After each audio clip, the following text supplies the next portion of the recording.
Agradecemos, Mestre Jesus, a oportunidade que estamos tendo mais uma vez, que possamos receber nesse momento o auxílio do alto, dos irmãos da espiritualidade superior, responsáveis pelo trabalho exercido nessa casa tão querida e amada, que a nossa irmã Sueli, que vai fazer uso da palavra, tenha a certeza do acompanhamento, do amparo e da orientação dos irmãos da espiritualidade superior, e que assim nós outros possamos apreender ao máximo esses ensinamentos. Obrigado mais uma vez, que assim seja, Mestre Jesus, em seu nome e em nome de Deus Todo-Poderoso. Sueli Machado falando, dando sequência ao estudo A Felicidade é Possível?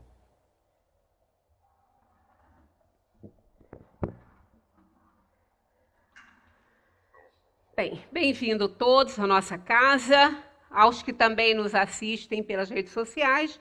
A gente agradece, né, a atenção, a paciência de nos ouvir, mas como a gente sempre traz coisas muito boas para a nossa vida, porque não pertencem a nós, né? Não somos nós que estamos transmitindo o que é nosso, e sim o que é da doutrina espírita, vale a pena, né, a gente ter um pouquinho de paciência para, durante alguns minutos aí do dia, ouvir sobre doutrina espírita, sobre espiritismo.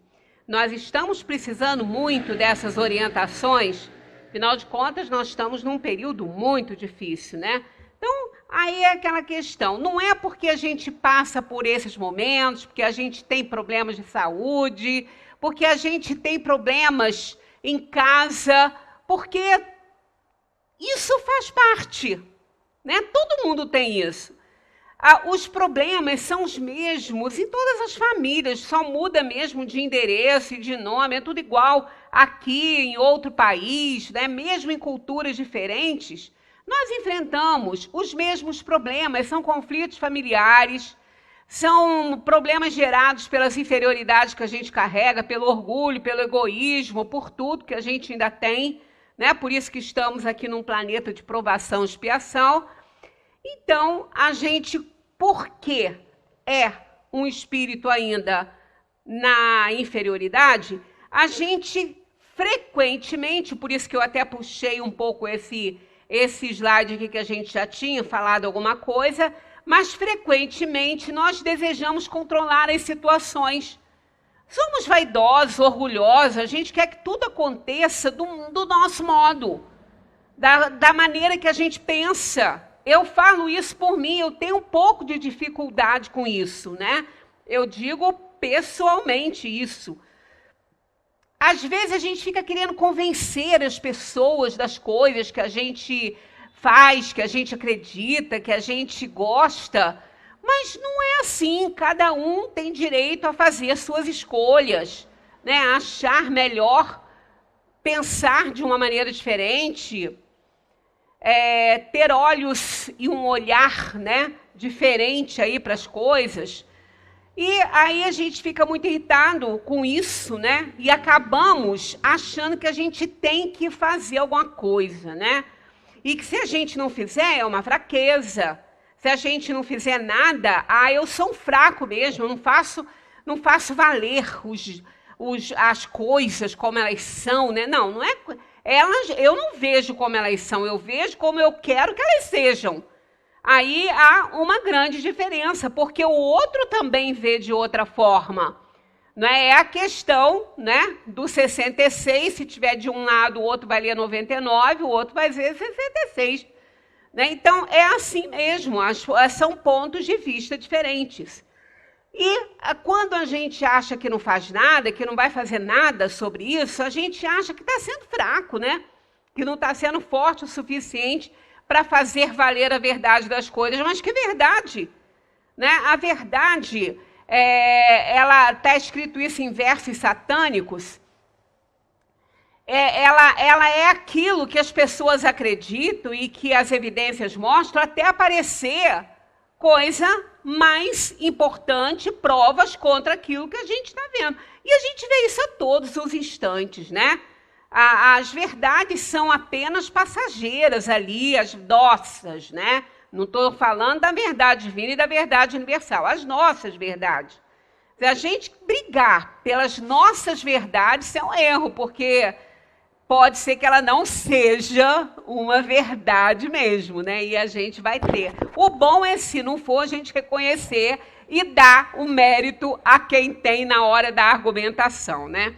Mas isso tudo, essa coisa aí, essa tensão, né, nos leva a uma luta constante. E é exatamente isso que está aí, ó.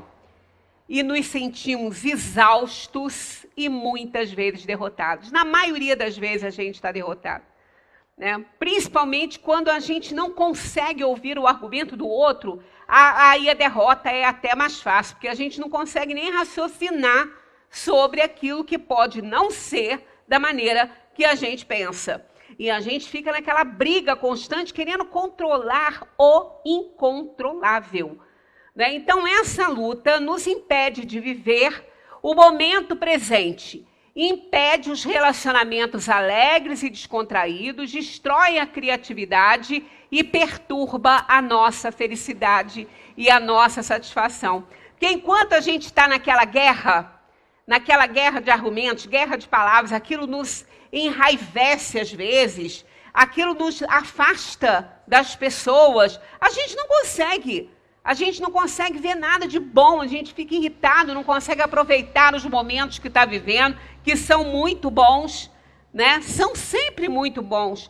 Quando a gente se une a uns amigos, agora a gente não está podendo fazer muito isso, mas com cuidado, né? Com aquele protocolo de segurança do distanciamento, mesmo que a gente não possa ainda se abraçar e ficar muito pertinho, mas a gente pode conversar, a gente pode argumentar e a gente pode tomar até o nosso cafezinho, né, sentado um pouquinho distante. A gente tem que adaptar a nossa vida, nosso comportamento, as nossas coisas a uma situação que para a gente não é muito comum, a gente não estava acostumado com isso, né? O brasileiro tem uma forma muito afetiva de lidar, gosta de abraçar, gosta de coisas que realmente a gente vê que não é muito presente nos países europeus, talvez seja o clima, né? Eles falam que é o clima. Mas aí que deveria ser mesmo, né? Porque o abraço aquece, né? Aquece não só o coração, quanto o corpo também, né? Quando a gente está com frio, abraça uma pessoa que está quentinha, é uma delícia, né? A gente fica logo quentinho. Então, realmente, o clima não deveria ser um ponto desfavorável a esse contato mais íntimo, né? E essa luta constante, ela gera medo, que nos dá a falsa convicção de que precisamos controlar o tempo todo cada aspecto da nossa vida. A gente não pode controlar nem os aspectos da nossa vida o tempo todo, e sim alguns, evidentemente que sim. Como que a gente vai querer controlar o do outro, né? A gente está passando por um momento assim que a gente quer controlar o que o outro está fazendo. Se ele está usando máscara, se ele não está, se ele está passando álcool gel, se ele não está, se ele está se aglomerando, se ele não está. Isso é problema dele. É problema dele. Não é nosso. O nosso é fazer aquilo que nos compete fazer. Agora, eu não posso obrigar o outro a usar a máscara, a usar o álcool gel. Não, mas você tem que usar. Né? Eu lá em casa eu falo, por exemplo, o meu marido ele não sai com vidrinho de álcool gel. Eu já botei lá uns 2 assim na frente dele, mas ele não carrega. Todo estabelecimento que eu entro tem. Eu digo, mas às vezes na rua você pode botar a mão, né, em alguma coisa, até num poste, alguma coisa assim. Não sei, a gente não tem essa paranoia toda, mas seria conveniente de vez em quando passar um álcool na mão, mas ele não passa. Aí eu vou criar um clima por causa disso. Porque aí você vai pegar a Covid e você vai me botar. Não vai não. Não vai não. Se eu pegar é porque eu tenho que pegar, porque eu estou fazendo a minha parte. Ele pode pegar. E não é porque ele mora lá dentro comigo que eu vou pegar dele. Quantos exemplos a gente tem aí de famílias que uma pessoa pega, 2, 3 e os outros membros da família não pegam? Eu tenho na minha família mesmo. O meu irmão, por exemplo, os meus sobrinhos, os 2 jovens, pegaram. E eles estavam fazendo tudo direitinho, mas eles pegaram. Um trabalha, né? Trabalha na loja americana, então ele tinha mais contato assim. Aí a minha sobrinha pegou lá dele na casa, né? Meu irmão e minha cunhada não, convivendo com eles ali. E quando meu sobrinho pegou, eles não achavam que fosse, então eles conviveram com ele aí durante uns dias, achando que era só uma gripe.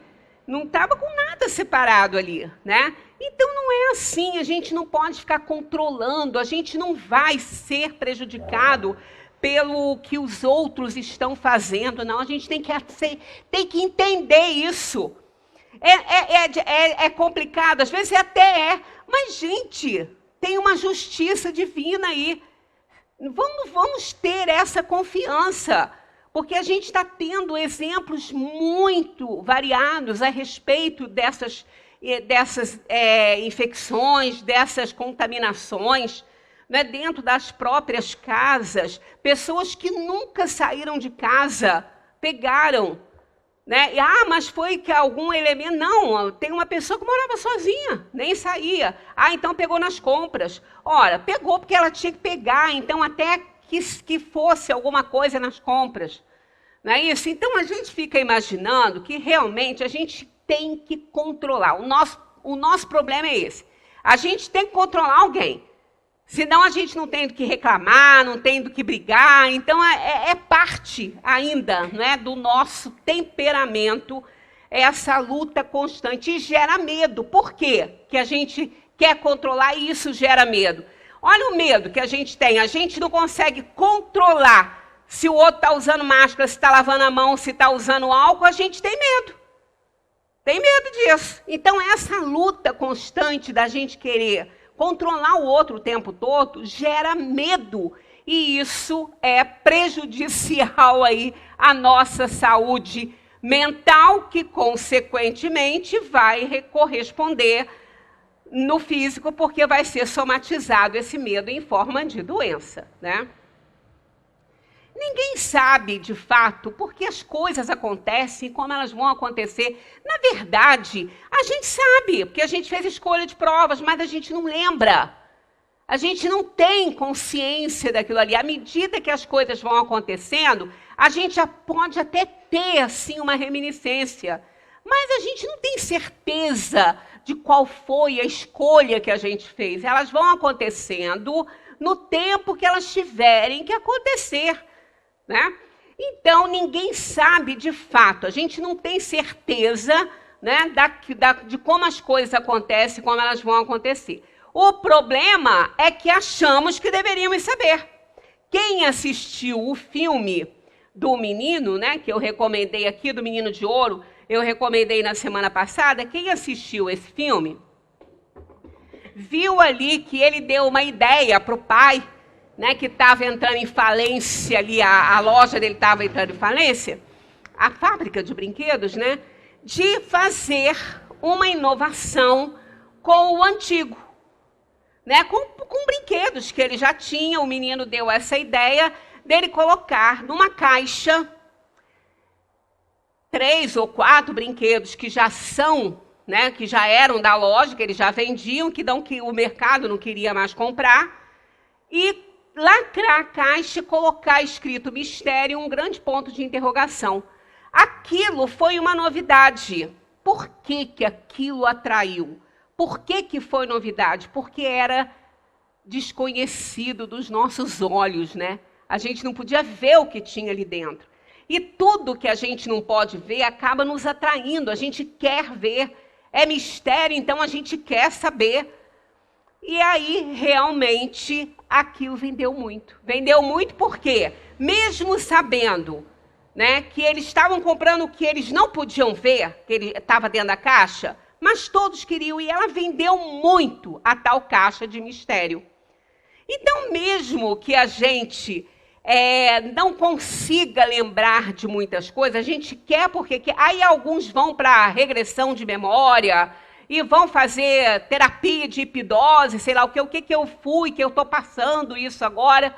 Vamos parar com essas tensões, porque a bênção do esquecimento não foi por acaso. Ai de nós que lembrássemos de todas as coisas que a gente fez e das escolhas que a gente fez. Imagina a gente lembrar que escolheu determinadas coisas que agora nós com certeza reprovaríamos, porque quando fizemos essa escolha a gente estava com a visão espiritual, não era com a visão que a gente tem, né, tão apegado ao materialismo. Então a gente ia ficar desesperado, sabendo que fez a escolha e vai ter, igual quando você compra uma coisa no escuro e depois você é obrigado a ficar com aquilo sem saber, né, o que tem ali, vai abrir, aquilo não te interessa, você pagou caro por aquilo ali, por que eu não pensei melhor, por que eu não analisei melhor? A gente ia com certeza botar muito defeito nas escolhas que a gente fez. Então não é por acaso que a gente não lembra de tudo, até porque não seria um recomeço de verdade, porque a gente já está muito preso às coisas do passado, né? Mas a gente acha que tinha que saber, a gente acha que tem que saber como as coisas acontecem. Para quê? Porque se não está no seu controle, só vai te fazer sofrer, né? Mas viver exige humildade, porque a vida é um mistério. Tudo será revelado no devido tempo. A vida é um mistério para nós, né? Ela é um mistério. É um mistério porque a gente não lembra das coisas, não sabe a que momento nós vamos ter uma dor batendo a porta, ou uma alegria, ou uma grande alegria batendo a nossa porta. A gente não sabe como as coisas acontecem, né? Isso é um mistério.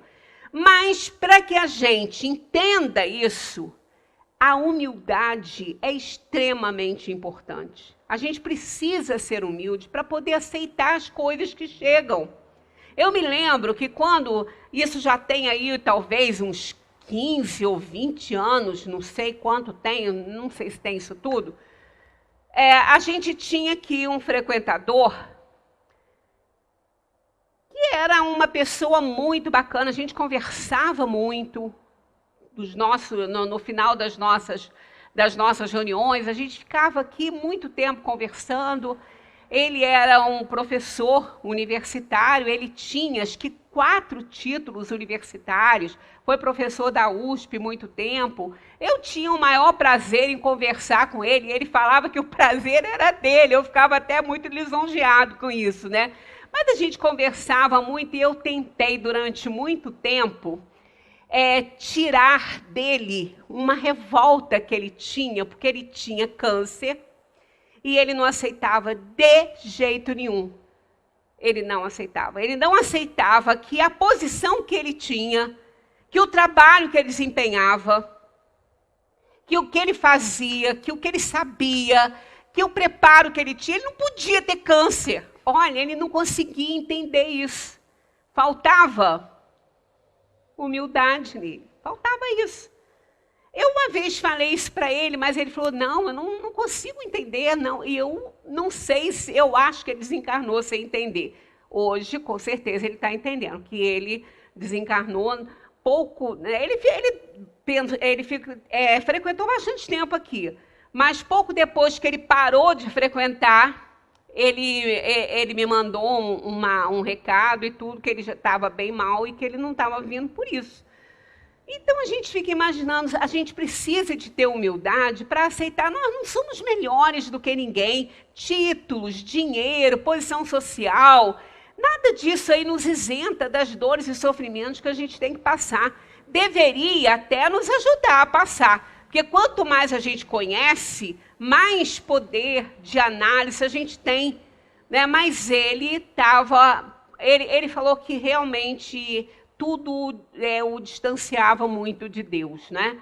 E era muito difícil para ele. E ele teve uma fase de doença muito difícil, muito complicada, porque faltou para ele humildade. Se a gente não tiver, fica muito difícil a gente aceitar as coisas que a gente não pode controlar, acha que pode e que acontecem. E a gente não sabe exatamente, né? Foi exatamente isso que o menino falou, né? Porque quem viu esse filme aqui, viu que esse menino era um anjo, né? Eu dei a oportunidade a vocês de assistirem antes de eu falar. Mas esse menino era um anjo. Até a forma como ele foi adotado foi uma uma combinação aí angélica, né? Porque aquele que ficava lá no jardim, que era um mendigo, também era um anjo. Então ele apareceu na vida desse casal pela revolta com a perda do filho. É muito difícil, gente. A gente está vendo isso agora acontecer, como as pessoas, às vezes, estão revoltadas por perderem alguns membros da família, né, da forma como está indo. Ah, mas eu não me despedi. Olha, é assim mesmo, isso faz parte desse contexto todo de provação e expiação em que nós estamos inseridos. E a gente não está nisso por acaso, nós estamos nisso porque ainda não crescemos o suficiente para não precisar mais de reencarnar num plano assim. E essa é a hora, né? Essa é a hora, não que a Terra esteja agora passando para um plano regenerador, não, ela vem há tempo, desde que foi criada. Porque como nós sabemos, basta a gente nascer para já ter aí a nossa sentença de morte, né? Todo mundo nasce com uma sentença de morte. Junto com a certidão de nascimento, tem lá uma de óbito esperando por ela. Porque isso é a lei da vida, é a única certeza que uma mãe tem quando ela recebe um filhinho em casa, é que um dia ela tem que devolver. Porque não é dela, é emprestado para ela. Aquela alma está ali sob os cuidados dela, por uma razão que ela deve saber, mas não está no seu nível de consciência. Então a gente vai desencarnar um dia, né? Com certeza. Graças a Deus, porque a gente não tem como ficar... O que adianta, às vezes, uma pessoa ficar 40, 50, 60, 70 décadas aí, né? Não é o nosso caso, porque a gente não alcançaria isso tudo, né? Mas se alcançasse 700 anos aí, imagina. Para quê? Para continuar pensando mesmo que pensa? Para não mudar? A gente vê aqui na Terra pessoas com 70 anos que falam que se voltassem atrás, nos seus 20, 30, não mudariam nada que fizeram, então não aprenderam nada. Então não adianta, porque o que importa, na verdade, não é o tempo que a gente tem na Terra, é o que a gente faz com o tempo que a gente tem. Então a gente não tem que ficar pensando muito nisso. E esse casal estava muito revoltado com a perda daquela criança, né? Ela não se conformava, ela não conseguia alegria para ela viver, né? Então ele veio para a vida dela e ele trouxe o conforto que precisava, ele trouxe a bênção que ela estava precisando. E na hora que ela descobre que está grávida, de novo, e ele sabia disso, né? Que ela ia engravidar, então aí ele viu que ali tinha terminado a tarefa dele com ela. Então ele deixa uma carta para ela, isso aqui é um trechinho da carta, né? Que a gente repete, já até lemos. As vidas são tiradas aparentemente sem razão. Tudo faz parte da grande caixa de mistério que queremos espiar, mas não podemos. Coisas ruins acontecem, às vezes, com pessoas boas. Não existe um motivo por que as coisas acontecem, elas só acontecem. A dor vai embora e será substituída pelas lembranças do passado. Você esquecerá a dor e começará a lembrar da alegria que ele trouxe para a sua vida. Então ela lê, ela entende, aí depois ela entende tudo, que ele realmente era uma criança muito precoce, muito diferente, né? Ele era uma criança prodígio. Mas nós não precisamos ficar presos nisso aí, porque a gente sabe por que as coisas acontecem. Nós somos espíritos reencarnados. Então, nós somos espíritos em provação e expiação. Então, as coisas acontecem conosco porque nós precisamos de passar por situações que nos impulsionem a uma reforma íntima. Porque mesmo sofrendo, às vezes a gente não resgata, porque sofre sem entender. E o objetivo é o entendimento, é a compreensão do fato. Por isso é que não importa o que estivermos passando, a gente pode alcançar um nível de felicidade, mesmo passando por momentos difíceis.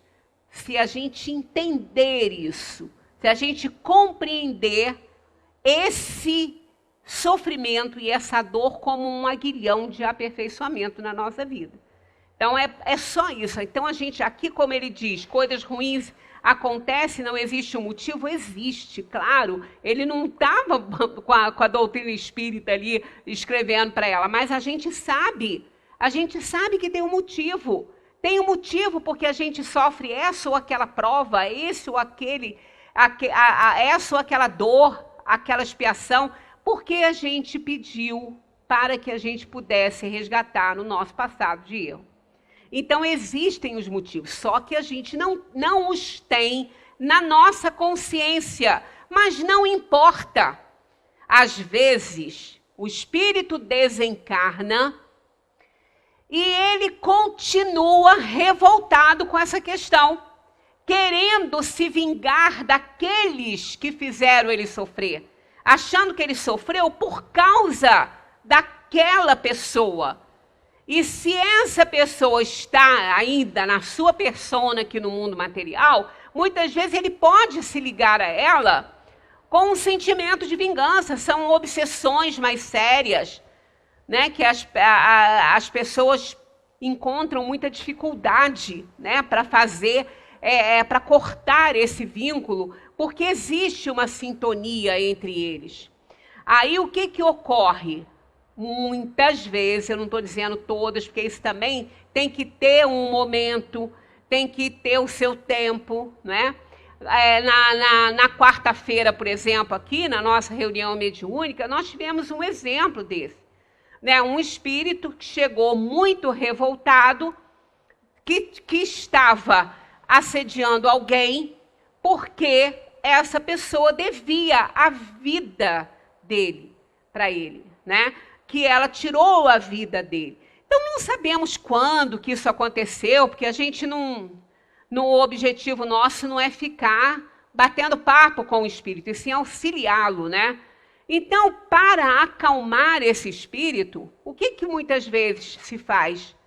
Faz-se uma regressão com ele, pede que ele volte lá para trás, lá longe, e que ele veja as coisas que ele fez, que ele presencie também os fatos quando viveu com aquela alma em algum momento da sua escalada evolutiva aí. Aí quando ele faz essa regressão, e ela é feita porque os espíritos o auxiliam a fazer isso, né?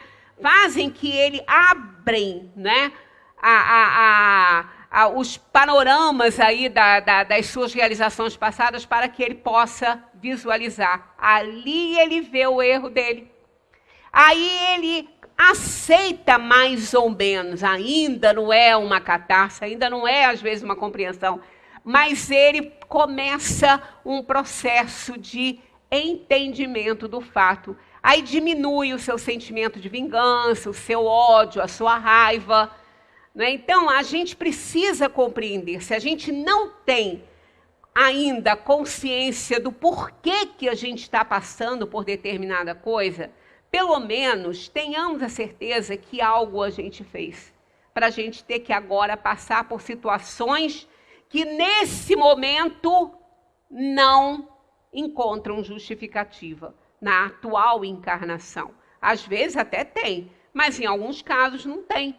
Então, são causas anteriores de sofrimentos.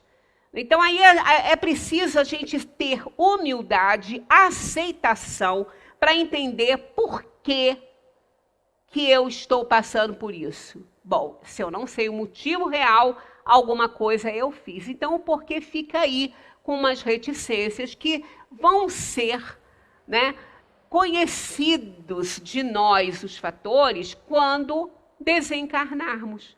Mas e essas situações todas de insegurança, de dúvida, todos esses pontos de interrogação fazem parte das nossas provações e das nossas expiações. Isso a gente precisa compreender, que Deus é justo. Se Ele nos mandasse uma dor sem que a gente tivesse algo a ver com isso, Ele não seria justo.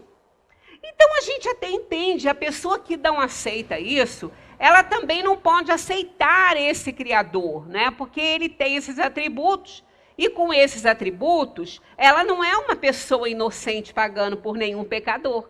Então, se isso é ainda confuso, é necessário que essa pessoa reflita mais um pouco, não é? E passe, né, para um comportamento maior de estudar, de perceber, de observar. Porque às vezes não é nem estudando, é observando a vida que as pessoas vão aprendendo aquilo que elas não estão conseguindo ler na própria consciência, na própria vida, ou até mesmo na letra, né, escrita ali, no código escrito. Então, alguma coisa acontece que nos faz compreender. E muitas vezes é o sofrimento, porque quando a gente não aprende pelo amor, a gente aprende pela dor, isso é fato. A gente vai ter que aprender. Um momento, o aprendizado vai ter que acontecer, né? Porque a lei do progresso é uma lei divina. Entregarmos-nos à vida como ela é, pode transformar milagrosamente as situações. É nessa entrega que nos abrimos para receber as coisas. Porque quando a gente aceita, a gente abre para receber conceitos, ajuda, para receber, inclusive, a luzinha do entendimento. A gente precisa aceitar. Enquanto a gente estiver revoltado, a gente não vai aceitar. A vida nos fornece as ferramentas para que compramos o nosso destino quando deixamos que as coisas sigam normalmente o seu caminho, sem grandes interferências, sem grandes controles da nossa parte. A gente precisa viver de uma forma mais leve, né? E a resiliência é fato, a gente precisa dela para a gente se refazer diante dos fatos. Quando nos revoltamos contra Deus, achando-nos vítimas do mundo, quando brigamos com a vida e não por ela, acabamos isolados na própria dor. E essa guerra é perdida para nós. Brigar com a vida é perda de tempo. A gente tem que brigar por ela e não com ela. Porque é perda de tempo. Ela vai acontecer, os fatos vão se dar. Os acontecimentos vão se realizar na nossa vida, independentemente da nossa vontade. Então não adianta brigar com isso. Porque o que tiver no nosso caminho vai chegar até nós. Com certeza. Seja alegria ou tristeza, vai chegar. Vai chegar. E se nós não fizermos a nossa parte direitinho, nós vamos piorar a situação e as coisas vão chegar de uma forma muito mais dolorosa para cada um de nós, né? Que não compreender o fato como ele está acontecendo.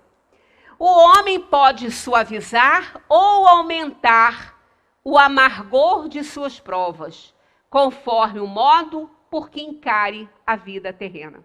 Então é isso que os espíritos vêm falando, né? Que a Kardec, toda a obra a gente encontra esses conceitos que se nós não nos resignarmos diante da dor, nós não vamos resgatar. Aí, o que ocorre? É jogar sujeira para baixo do tapete.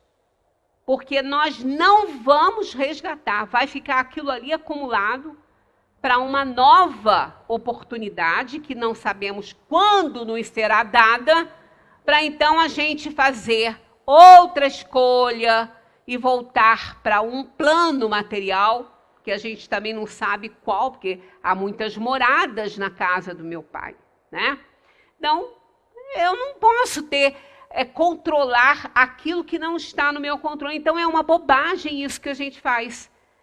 Nós não podemos piorar a nossa situação, vulgarmente falando, dar arma para bandido, que é o que a gente vem fazendo. Né? A gente vem fazendo com a nossa revolta e incompreensão, com as nossas lamentações e queixas. A gente adoece, a gente fica insuportável para as pessoas. Né? A gente fica insuportável. Porque as pessoas nem querem conversar com a gente, porque é sempre um rosário de lamentação. Quando alguém nos pergunta assim, oi, fulano, tudo bem? É para você responder que está tudo bem. Porque o fulano que te fez essa pergunta, ele não quer ouvir todas as suas queixas e lamentações, não. Até porque ele não pode fazer nada. Ele vai ficar constrangido, ele vai ficar triste, porque é teu amigo. Então fala que está tudo bem. Né? Porque isso já é um otimismo, já é um passo para que realmente fique tudo bem. E ficar tudo bem não significa não ter nenhum problema na vida. Todos nós temos, nós estamos num plano de provação e expiação. Significa compreender os fatos que estão na nossa vida. Porque se a gente não os compreender, nós só vamos piorar a nossa situação. Não resta dúvida. Tá aí, compreender para aceitar. É isso. Por quê? Porque ninguém aceita sem compreender. É obrigado a aceitar. É diferente. Você aceitar uma situação é uma coisa. E você ser obrigado a aceitar é outra. Quando você aceita voluntariamente, você tem mais leveza, você abre um canal para você compreender. Então, é preciso que a gente queira compreender a situação que a gente está passando para a gente poder aceitar com mais facilidade, sem uma imposição, sem uma obrigatoriedade, para que a gente possa levar a nossa vida mais levemente, porque não adianta ficar carregando o peso, né? Por isso é fundamental para a nossa felicidade persistência sem teimosia, paciência e resiliência. Por que persistência sem teimosia? Olha, a diferença é bem sutil entre elas, né? Porque a gente costuma dizer assim, quando a criança fica perturbando, que quer uma coisa, a gente fala, para de teimosia. Ela não está sendo teimosa, ela está sendo persistente. Ela está lutando pelo que ela deseja. Então, ela fica te atormentando para te vencer pelo cansaço. Mas ela quer. E ela não desiste fácil, porque ela é persistente. Mas nós não podemos ser teimosos em ficar persistindo numa coisa, insistindo naquilo que a gente já viu que dá errado. Aí é a divisão de persistência e teimosia. Se eu estou fazendo alguma coisa e eu estou vendo que aquilo está errado, porque todas as vezes que eu faço, eu deparo com o erro. Então, se eu não mudar nada, eu só vou ser teimoso. Se eu mudar alguma coisa, eu estarei sendo persistente. Né? Os grandes inventores não ficavam repetindo a mesma coisa para encontrar um resultado ruim, não. Eles aprendiam e descobriam as coisas por tentativa e erro, mas eles não ficavam repetindo, eles mudavam alguma coisa. Quando Einstein não conseguia fechar sua teoria da relatividade, ele renovava seus cálculos, ele fazia diferente, mas não conseguia chegar. E ele repetiu tanto que ele chegou a querer desistir. Por quê? Ele mudava, ele persistia, porque ele mudava, ele não estava fazendo os mesmos, porque ele era um gênio. Ele não ia fazer o mesmo cálculo sabendo que aquilo ali não ia dar certo. Então, ele recalculava, dava errado, recalculava, dava errado, até que ele resolveu desistir, mas não era para ele desistir, né? Então, o que aconteceu? Ele foi mostrado a ele, num momento de emancipação, o funcionamento do universo, com todos os cálculos que ele já havia feito. Portanto, não foi um presente que ele recebeu. O presente que ele recebeu foi o desfecho. Qual o que faltava para ele fechar a teoria dele? Ele descortinou isso numa emancipação, porque chegou o momento. Foi quando ele, então, fechou, quando ele acertou. que ele não estava sendo teimoso, ele estava sendo persistente, que ele mudava. Então nós estamos iniciando um novo ano. Se a gente ficar repetindo os erros do ano passado, a gente só vai encontrar os mesmos resultados. Então a gente tem que fazer algumas mudanças, porque senão isso é teimosia. E nós não podemos ser teimosos, a gente tem que ser persistente.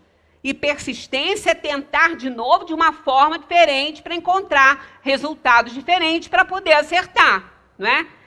A paciência para isso aqui. Porque quem não tiver paciência não persiste de jeito nenhum, né? E a resiliência? A resiliência é para quando a persistência continuar aí gerando algum erro, a gente se recuperar. Se recuperar e tentar de novo. Né? Então, sem isso aqui, fica difícil. A gente não consegue alcançar um nível de felicidade na Terra sem a persistência, sem a paciência e sem a resiliência. Isso é um trabalho, é um processo. Felicidade é um processo. Não é algo que vem de presente para nós, é um processo todo, né? E quanto mais nós formos relutantes em querer controlar as coisas, pior será o nosso caminho, mais longínquo ele será para alcançar aí uma felicidade, o quanto se pode ter aqui na Terra. Na 919 está lá: qual o meio mais eficaz para se melhorar nesta vida e resistir ao arrastamento do mal? Um sábio da antiguidade vos disse: conhece-te a ti mesmo. Veja bem, Sócrates não inventou isso não, tá? Sócrates trouxe isso do oráculo de Delfos, quando ele foi lá conversar com aqueles sábios, para que eles dissessem para ele por que ele era chamado de sábio. Ele foi para isso lá. Aí, porque falavam que ele era sábio, mas ele não sabia por que isso.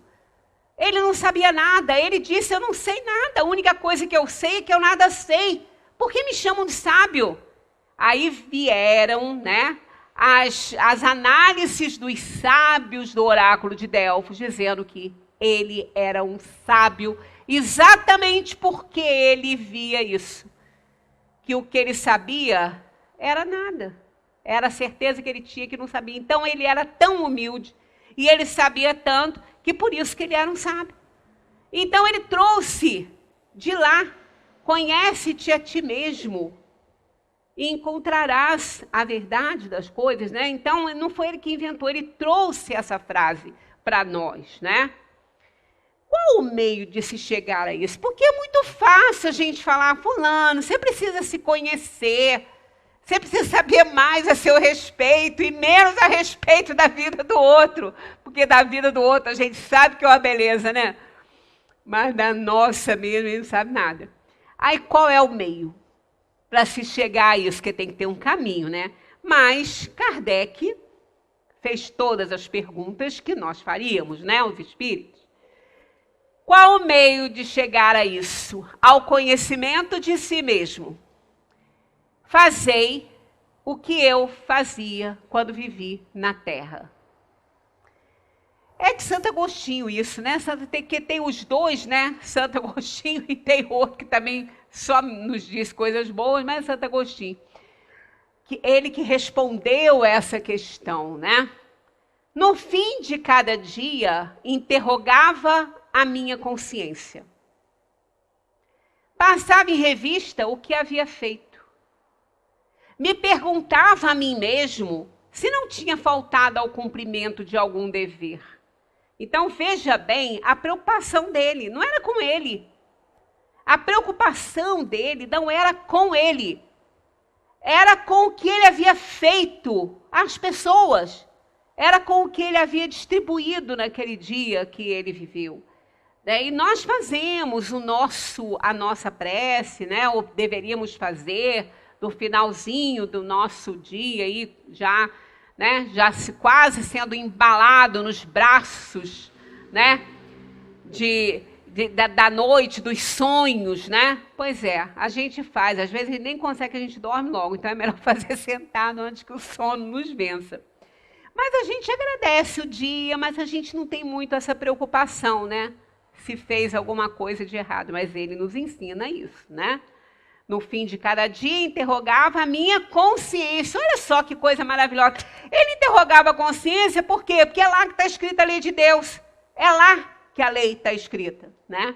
Passava em revista o que eu havia feito, então ele fazia uma retrospectiva do dia que ele teve. E me perguntava a mim mesmo se não tinha faltado ao cumprimento de algum dever. Se ninguém, olha só que importante, se ninguém teria tido motivo para se queixar de mim. Ele não estava preocupado com ele, olha só. Se ninguém teria tido motivo para se queixar de mim. Que aquele que tem a verdadeira vontade de se melhorar, olha só, adoro as palavras, vocês sabem disso, né? Olha o que está perto de vontade. Aqui. Verdadeira vontade. Tem um nome aí, qualificando vontade. Não é só ter vontade. Vontade a gente tem, gente. Eu tenho uma enorme vontade de ser magrinha. Sento no sofá como uma caixa de chocolate. E quando não tem ninguém em casa, para não ter que dividir. Né? Tô brincando, tá? Faço essas coisas. Mas é assim. Tenho uma vontade de arrumar um emprego, fico sentado lá no sofá vendo série na televisão. Olha, cada um é livre para fazer o que quer. Mas aqui, quando Santo Agostinho fala da vontade, olha o que ele põe. Verdadeira vontade. Essa que eu tenho não é verdadeira, é só uma vontade. Mas ela é menor do que a minha vontade de comer chocolate. Né? Pois é isso aí. Aquele que tem a verdadeira vontade de se melhorar, explore, portanto, a sua consciência, a fim de arrancar dali as más tendências, como arranca as ervas daninhas do seu jardim. A gente tem uma preocupação, né? Eu estava tão preocupada em fazer algumas coisas que eu tinha que fazer lá em casa, tá? Precisava, né? Porque tem uma hora que a gente tem que fazer aquilo que a gente não gosta, né? Mas tem que fazer. Mas aí eu subi lá para o meu terraço, olhando lá as minhas suculentas, as minhas filhinhas suculentas, lindas, que eu adoro. Aí eu olhei para uma, nem era suculenta essa não, era um buganvírio de vaso e um camarão, que não são suculentos, mas que os beija-flores gostam tanto daquela florzinha que eu até mantenho lá no vaso, porque é um festival de beija-flor, beijando aquele camarão, aquela florzinha amarela. Eu olho para ele assim, eu digo, meu Deus, coitadinho, está sofrendo. Quando eu olhei para o vaso, tinha tanta daquela azedinha, estava um tapete verde, estava matando o camarão. Porque aquilo é uma praga, né? Estava matando aquilo. Olhei para o buganvírio, também estava feinho. Quando eu fui ver a mesma coisa, estava lotado de azedinho. A minha preocupação na hora foi enorme de acabar com aquilo tudo. Então eu larguei tudo que estava fazendo e fui lá capinar o camarão e o buganvírio. Pergunta se a gente faz isso com a nossa alma. A gente não faz. Ela está cheia de parasita, né? Cheia de praguinha. Mas a gente não limpa.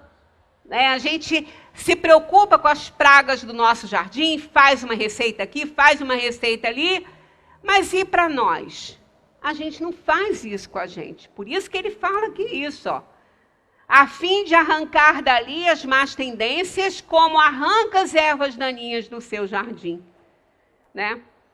E a gente precisa fazer a limpeza das ervas daninhas na nossa consciência, na nossa mente, né? Que faça o balanço da sua jornada moral, como o negociante o faz dos seus lucros e perdas. Olha, fim do ano foi época, né? Todo mundo, esse ano tão complicado, fazendo balanço, quem conseguiu sobreviver com as suas portas abertas, né? Mas tudo bem. Fazer o quê? Prova e expiação. A gente faz balanço e se preocupa, mas a gente não faz um balanço sério, né? Com uma vontade verdadeira de mudar tudo na nossa vida, no nosso comportamento. Aí faz aqueles planos, né? Aquelas coisas de sempre não cumpre, né? Porque são coisas que não envolvem vontade verdadeira, né? Se ele quer, né? Se ele puder dizer que a sua jornada foi boa, pode dormir em paz e esperar sem temor o despertar da outra vida. Então, olha só, se ele puder dizer que a sua jornada foi boa, quer dizer, o seu dia foi bom, ele não prejudicou ninguém, ele não maltratou ninguém, ele espalhou amor aí no dia dele, à medida que ele pôde e tal. Então, ele pode dormir tranquilo e esperar sem temor o despertar na outra vida. Porque o que é a dor da morte? Morrer não dói, já fiz uma palestra sobre isso. Tem ela gravada, morrer não dói. O que dói é a prestação de conta. Mas é prestação de conta para quem? Para Deus? Deus conhece, Deus sabe. Não precisa ouvir mais nada da gente, ele já viu. É para a nossa consciência, é para ela que a gente vai prestar conta. Não é para Deus, não, é para nós. É para nós mesmos. A gente vai prestar conta para si mesmo. Por quê que a gente vai sofrer com essa questão? Porque a gente não põe os fatos à análise da consciência enquanto a gente está aqui. A gente não quer ler. O doutor Hermes, quando ele fazia a palestra aqui, uma vez ele deu um exemplo e eu achei ótimo e eu repito porque é muito legal. A nossa consciência é uma cebola. É igualzinho uma cebola. Quando a gente começa a tirar as casquinhas, a abrir, a gente chora pra caramba a cebola, né? Todo mundo fala, molha, bota um palitinho de fósforo na boca. Mas a gente chora. O olho fica vermelho. Igualzinho quando a gente começa a ler a consciência. Quando a gente começa a tirar aquelas pétalas da consciência e começa a chegar na essência, como que a gente encontra coisa errada que a gente fez?